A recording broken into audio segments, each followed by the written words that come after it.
Nellore court చోరీ కేసులో మంత్రి కాకాని పాత్ర లేదని సిబిఐ ఛార్జిషీట్లో పేర్కొంది. ఇక పోలీసుల విచారణలో ఎక్కడా కూడా పొరపాట్లు జరగలేదని స్పష్టం చేసింది. టీడీపీ నేత సోమిరెడ్డి ఆరోపణల్లో వాస్తవం లేదని సిబిఐ తేల్చింది. కోర్టు చోరీ కేసులో 400 పేజీలతో సిబిఐ ఛార్జిషీట్ దాఖలు చేసి 88 మంది సాక్షులను విచారించింది. ఇక 2022 ఏప్రిల్ 13న నెల్లూరు జిల్లా కోర్టులో చోరీ కేసులో అయితే మంత్రి కాకాని పైన అభియోగాలు వచ్చాయి.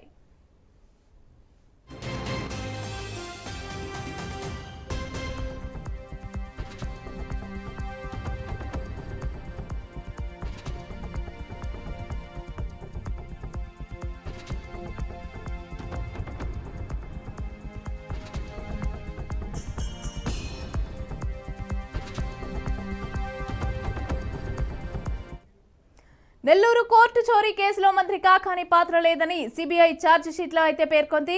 ఇక పోలీసుల విచారణలో ఎక్కడా కూడా పొరపాట్లు జరగలేదని స్పష్టం చేసింది. టీడీపీ నేత సోమిరెడ్డి ఆరోపణల్లో వాస్తవం లేదని సిబిఐ అయితే తేల్చి చెప్పింది. ఇక కోర్టు చోరీ కేసులో 400 పేజీలతో సిబిఐ ఛార్జిషీట్ దాఖలు వేసి 88 మంది సాక్షులను విచారించి 2022 ఏప్రిల్ 13న నెల్లూరు జిల్లా కోర్టులో చోరీ కేసులో మంత్రి కాకాని పైన అయితే అభియోగాలు వచ్చాయి.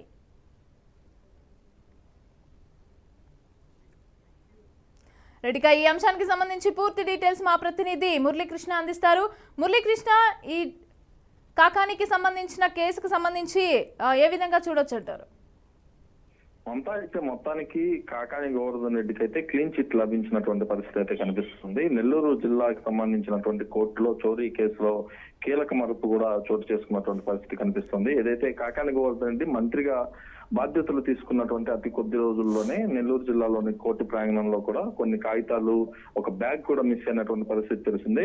దీనికి సంబంధించి 2022 ఏప్రిల్ 13వ తేదీన ఈ చోరీ కూడా జరిగింది. మంత్రి కాకాని పైన అప్పటి మాజీ మంత్రి సోమిరెడ్డి చంద్రమోహన్ రెడ్డి దాఖలు చేసినటువంటి నకిలీ డాక్యుమెంట్లు ఇవన్నీ కూడా కోర్టు ప్రాంగణంలో మాయమయ్యాయని చెప్పి ఒక అభియోగాలు అయితే ఏర్పడ్డాయి. దీనిపైన సిబిఐ ఎంక్వైరీ కూడా మొదలైన తర్వాత దాదాపు 400 పేజీలతో ప్రస్తుతం ఛార్జ్ షీట్ అయితే దాఖలు చేశారు. 88 మంది సాక్షులను కూడా విచారించినటువంటి సిబిఐ ఈ నేరానికి మంత్రి కాకాని గోవర్ధన్ రెడ్డికి ఎలాంటి సంబంధం లేదని కూడా తేల్చినటువంటి పరిస్థితి కనిపిస్తుంది. పోలీసుల విచారణలో ఎక్కడ కూడా పొరపాట్లు జరగలేదని స్పష్టం చేసింది. కోర్టులో చేయించినటువంటి ఫైళ్లు మాయం చేయించారనే కుంభకోణంలో కూడా ఎలాంటి ఇబ్బంది కూడా లేదని చెప్పి సిబిఐ తోసిపుచ్చినటువంటి పరిస్థితి కనిపిస్తుంది. మరోవైపు ఈ విషయం పైన ఇప్పటికే మంత్రి కాకాని గోవర్ధన్ రెడ్డి కూడా మాట్లాడారు. తనను కావాలనే ఇరికించే ప్రయత్నం చేశారు.